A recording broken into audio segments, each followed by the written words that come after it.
Hello family, good morning. সবাই কেমন আছো? আশা করছি সবাই খুব ভালো আছো। Welcome back to my another blog. Madhab Majumdar চ্যানেলে তোমাদেরকে সকলকে স্বাগত আর ভালোবাসা। বন্ধুরা, তোমাদেরকে ব্লগসের শুরুতে গুড মর্নিং তো বললাম, বাট এখন কিন্তু মর্নিং টাইম একদমই না। এখন কিন্তু দুপুর 12:30 বেজে গেছে। যেহেতু আমি ব্লগসটা এখন স্টার্ট করলাম, তাই তোমাদেরকে এখন গুড মর্নিংটা উইশ করলাম। তো দেখতেই পাচ্ছ যে আমি রেডি হয়ে গেছি। তো কোথায় যাব সেটা টাইটেল আর থাম্বনেল দেখে অলরেডি তোমরা গেস করে ফেলেছো বা পুরোটাই বুঝে গেছো। তো যাই হোক বন্ধুরা, কন্টেন্টটা না টেনে পুরোটা দেখো, অবশ্যই তোমাদের ভালো লাগবে। তো এখন আর বেশি কথা বলতে পারছি না বন্ধুরা, মানে অনেকটা দেরি হয়ে গেছে। দুপুর 12:30 বেজে গেছে। জানি না কখন, মানে যে দরকারি কাজে যাচ্ছি সেখান থেকে কখন আসবো। এখন তোমাদের সাথে আমি বলছি না যে আমি কোন কাজে যাচ্ছি, কারণ তোমরা তো অলরেডি গেস করে ফেলেছো। তো যাই হোক, কন্টেন্ট না টেনে পুরোটা দেখো, আমি অবশ্যই তোমাদের সাথে শেয়ার করবো। তো চলো বন্ধুরা, এখন আর বেশি কথা বাড়াচ্ছি না, অনেকটা লেট হয়ে গেছে। জানি না মানে কাজ সেরে কখন বাড়িতে ফিরবো। তো চলো, সাথে থাকো, দেখতে থাকো আমার ব্লগস। তো চলো বন্ধুরা, সাথে থাকো। তাহলে বন্ধুরা, তোমরা দেখতেই পেলে আমি ফাইনালি চলে আসলাম আমার গন্তব্যস্থলে। তো এটাই হচ্ছে আজকে আমার গন্তব্যস্থল। আর এখানে আসার জন্য সকাল থেকে উঠে তাড়াতাড়ি কাজকর্ম সেরে সুরে এখানে আসতে হলো বন্ধুরা। আর অলরেডি তোমরা আগেই গেস করে ফেলেছিলে। তো অনেক দিন ধরেই ভাবছিলাম বন্ধুরা যে স্কুটিটা সার্ভিসিং করাতে হবে, কিন্তু এতটা কাজের চাপে আমি ব্যস্ত ছিলাম যে স্কুটিটা নিয়ে আসার আর সময় হয়ে ওঠেনি। তো একটা সমস্যা হয়ে গিয়েছিল, যে কারণে স্কুটিটা নিয়ে আসতে বাধ্য হলাম। আর আমার মনে হয় যদি সমস্যাটা না আসতো তাহলে বোধহয় আমি আরও ঢিলেমি দিতাম।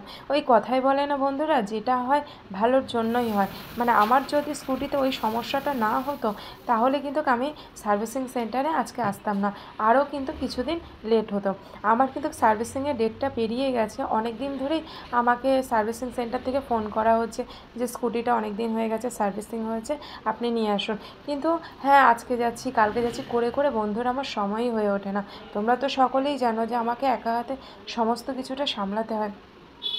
তারপরে নিজের জন্য আর সময় বার করে মানে কোথাও যে যাওয়া সেটা আমার পক্ষে পসিবল হয় না। আর তার মধ্যে বন্ধুরা সমস্যা হচ্ছে যে ডুগুকে নিয়ে, কারণ ডুগুর স্কুল থাকলে আমি তো বাড়ি থেকে বেরোতে পারবো না, সেই কারণে আরও বেশি সমস্যা হয়ে যায়। তো ফাইনালি এই সমস্যাটা না হলে হয়তো এখানে আসা হতো না। তো বন্ধুরা, আমার স্কুটির যে সমস্যা ছিল সেটা হচ্ছে আমার স্কুটির যে তেলের ট্যাঙ্ক, সেই ট্যাঙ্কটা মানে খুলছে, ওপেন হচ্ছে আর বন্ধ হচ্ছে না।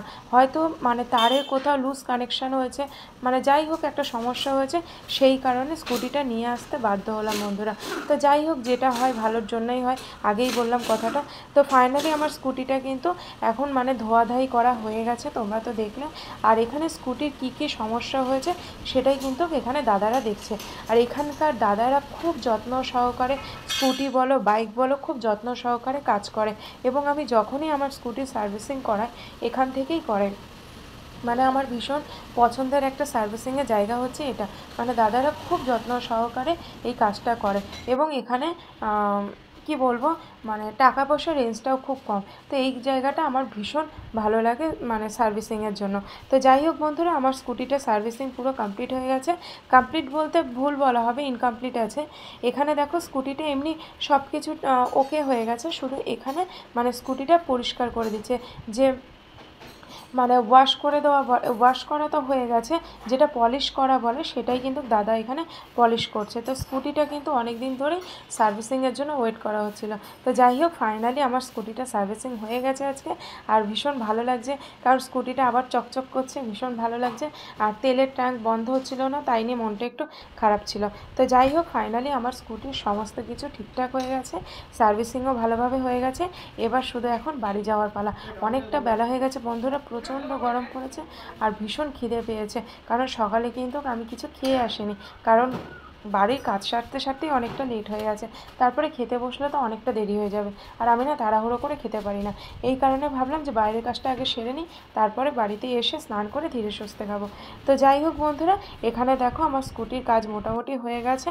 এখানে দাদা খুব ভালো করে পলিশ করে দিচ্ছে। আর তারপরে মানে স্কুটির হাওয়াটাও একবার দেখে নিচ্ছে ঠিকঠাক হাওয়াগুলো আছে নাকি। আর আমার এখন একটা সমস্যা আছে বন্ধুরা, আমার মানে স্কুটিতে তেলটা কম আছে। এখন বাড়ির রাস্তায় যেতে যেতে তারপর তেল পাম্প থেকে আমাকে তেলটা ভরে নিতে হবে, কেননা তেলটা খুবই কম আছে। তবে সার্ভিসিং সেন্টার থেকে আমার বাড়ির যতটা দূরত্ব, যেটুকু তেল আছে আমার বাড়ি চলে আসা হয়ে যাবে। তবু তেলটা ভরে রাখা ভালো। এই দেখো স্কুটিটা চালিয়ে দাদা দেখিয়ে দিচ্ছে। তো চলো বন্ধুরা, এখনকার মতন টাটা। কেমন লাগলো জানাবে।